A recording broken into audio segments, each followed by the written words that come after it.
வணக்கங்க. Weight loss journey அப்படின்னாலே நம்ம உடற்பயிற்சி செய்தல், அதுக்கப்புறம் உணவுல கலோரிகள் குறைத்தல், இனிப்பு வகைகளை குறைத்தல் இதெல்லாம் பண்ணுவோம். இதன் கூட சேர்த்து இன்டர்மீடியன்ட் ஃபாஸ்டிங்னு ஒன்று இருக்குங்க. அது உங்களுடைய மருத்துவரை அணுகி நீங்கள் பண்ணுங்கள். உண்மையிலேயே நல்ல ரிசல்ட் இருக்குது.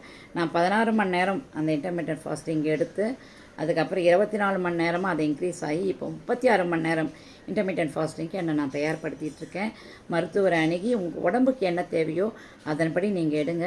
ஸோ இந்த இன்டர்மீடியன்ட் ஃபாஸ்டிங் எடுக்கும்போது பசிக்காதான்னு கண்டிப்பாக பசிக்கும். ஸோ அந்த மாதிரி டைமில் பார்த்தீங்கன்னா உங்களுக்கு என்னென்ன தேவையான பானங்கள் நீங்கள் எடுக்கணும்னு டாக்டர் சொன்னாலும் அதை நீங்கள் செய்யுங்க. எனக்கு பார்த்தீங்கன்னா காலையில் இருந்தால் பிளாக் காஃபி குடிக்கணும், இல்லை ஏதாவது ஒரு காஃபி குடிக்கணும். ஸோ அவங்க என்ன சொன்னாங்கன்னா பிளாக் காஃபியில் எம்சிடி ஆயில் ஒன்றும் இல்லைங்க, நம்மளே தேங்காய் எண்ணெய் போட்டு நான் மிக்சியில் நல்ல ஒரு அடி அடித்து சூடு பண்ணி இதை குடிக்க போகிறேன். ரொம்ப நல்லாயிருக்கு. ஃபாஸ்டிங் ரொம்ப என்ஜாய் பண்ணி பண்ணுறேன். உடல் எடையும் நல்லா குறைக்குது. ஸோ நீங்களும் ட்ரை பண்ணுங்கள். மருத்துவ ஆலோசனை